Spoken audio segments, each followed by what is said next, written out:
Assalamualaikum warahmatullahi wabarakatuh. Bagaimana kabarnya anak-anak hari ini? Mudah-mudahan semua dalam keadaan sehat dan bahagia. Jumpa lagi bersama Ibu. Hari ini kita akan belajar tentang Al-Quran Hadis.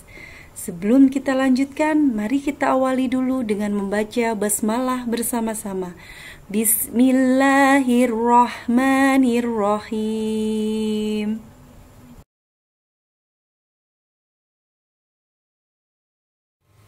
Pada pertemuan kali ini kita akan belajar tentang materi yang ketiga, yaitu surat At-Takasur.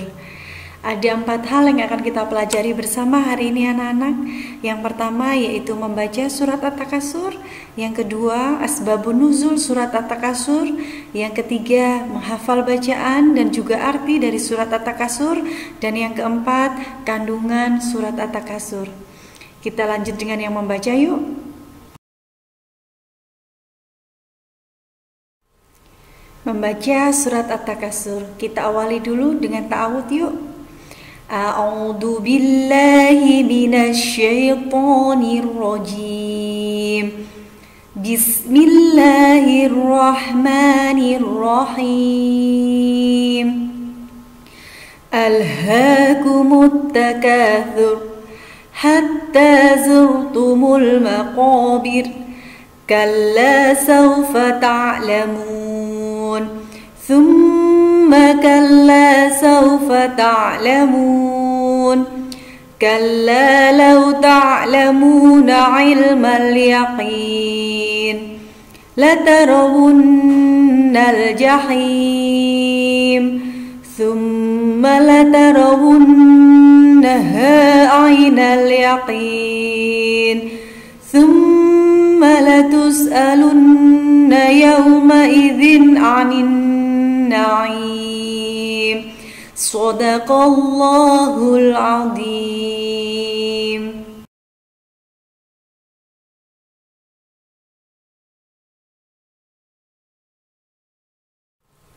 Kita lanjutkan dengan asbabun nuzul surat At-Takasur. Tafsir Ibnu Katsir dan tafsir Al-Munir menerangkan bahwa Ibnu Abi Hatim meriwayatkan dari Ibnu Buraidah. Dia mengatakan ayat ini turun berkenaan dengan 2 kabilah dari kalangan kaum Ansor, yakni Bani Harithah dan Bani Harith. Mereka saling berbangga dan memperbanyak harta. Apa itu harta? Nah, harta adalah barang yang menjadi kekayaan seseorang, bisa berupa uang atau barang berharga. Orang yang memiliki harta berkelebihan suka hidup bermegah-megahan dan melalaikan kewajibannya sebagai hamba Allah SWT. Kelak mereka akan dimasukkan ke dalam neraka Jahim. Surat ini juga diturunkan untuk mengecam orang-orang yang saling berlomba untuk bermegah-megahan serta berbangga-banggakan harta, saling berkompetisi dalam gemerlap duniawi. Mereka lalai dengan nikmat akhirat yang abadi.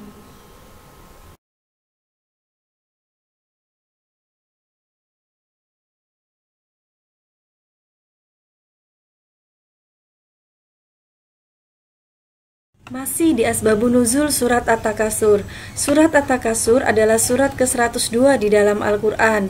Diturunkan sesudah surat Al-Kautsar. Surat ini terdiri dari 8 ayat dan merupakan surat Makkiyah. Anak-anak masih ingat apa artinya surat Makkiyah? Ya betul, surat Makkiyah adalah surat yang turun di kota Mekah. Berarti surat ini turun sebelum Rasulullah hijrah ke kota Madinah. Kata takasur yang berarti bermegah-megahan diambil dari ayat pertama dari surat ini. Surat ini punya nama lain yaitu surat Al-Hakum, yaitu telah melalaikanmu, dan surat Al-Maqabir yang berarti kubur. Surat At-Takasur adalah surat yang menjelaskan tentang perbuatan yang suka bersaing dalam kemegahan yang dilakukan oleh kebanyakan manusia dan tentang akibat buruk yang akan diterima oleh mereka.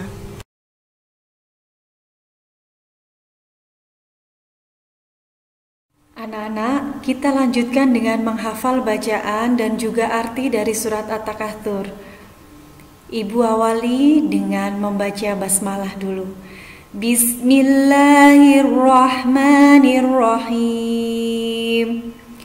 Alhaakumut takatsur. Bermegah-megahan telah melalaikan kamu.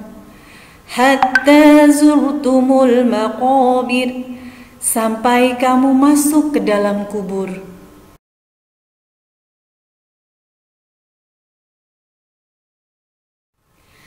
Kalla sawfa ta'lamun, janganlah begitu, kelak kamu akan mengetahui akibat perbuatanmu itu. Tsumma kalla sawfa ta'lamun, dan janganlah begitu, kelak kamu akan mengetahui.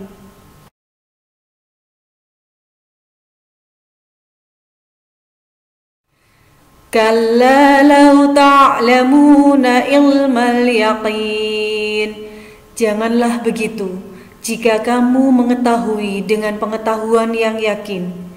La tarawunnal jahim, niscaya kamu benar-benar akan melihat neraka jahim.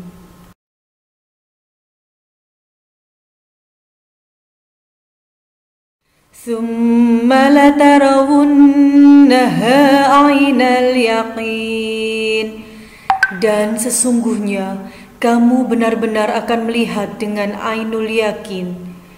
Tsumma latus'alunna yawma idzin 'anin na'im, kemudian kamu pasti akan ditanyai pada hari itu tentang kenikmatan yang kamu megah-megahkan di dunia itu. Shadaqallahul Azim. Setelah kita menghafalkan surat At-Takatsur berikut juga dengan artinya, maka kita lanjutkan dengan kandungan dari surat At-Takatsur. Yang pertama, kita harus selalu mengingat tujuan Allah Subhanahu wa taala menciptakan manusia di dunia ini semata-mata adalah untuk beribadah. Yang kedua, tidak boleh hidup bermewah-mewahan karena akan menyesatkan hati manusia. Tiga, tidak boleh bersaing harta dengan sesama muslim, karena hal itu tidak akan mendatangkan kebaikan untuk kita semua.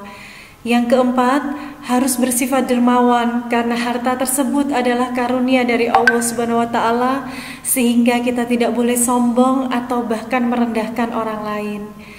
Yang kelima, di dalam harta kita terdapat hak orang lain, yaitu hak anak yatim dan fakir miskin. Yang keenam, harta yang banyak bukan jaminan akan mendapatkan kebahagiaan dunia ataupun akhirat.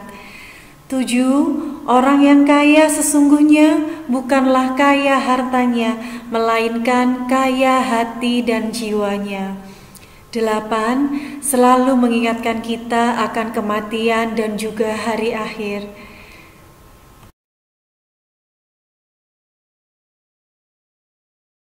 Alhamdulillahirrabbilalamin. Belajar kita hari ini telah usai. Mudah-mudahan apa yang sudah kita pelajari bersama senantiasa diiringi oleh ridho Allah Subhanahu wa taala dan bisa menjadi tambahan ilmu yang manfaat dan berkah untuk anak-anak ibu semuanya. Jumpa lagi di kesempatan yang lain. Terima kasih, tetap semangat, tetap sehat dan bahagia. Wassalamualaikum warahmatullahi wabarakatuh.